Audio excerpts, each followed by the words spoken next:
Hello mga ka-busy mind. So may nag-comment sa ating nakaraang video na kapag line to neutral ang supply, pwede ba yung neutral ang idaan natin sa switch? Kasi alternating current ito. So ang sagot ko dyan, kapag neutral ang idaan natin sa switch, walang problema yan, makontrol pa rin yan. Pero ang disadvantage lang yan kapag neutral ang idaan mo sa switch,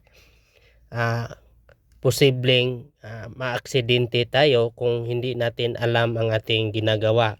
Kasi bibigyan ko kayo ng halimbawa, kapag ang live ay nakadirekta yan sa socket, so kapag nahawakan mo yung socket, yung may contact doon sa loob, makuryente ka niyan. Kasi walang control siya. Ang nakadaan sa switch natin ay yung walang power.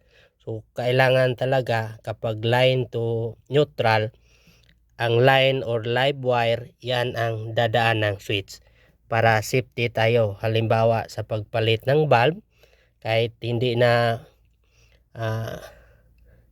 i-off natin ang breaker, basta naka-off yung switch, hindi tayo makuryente diyan.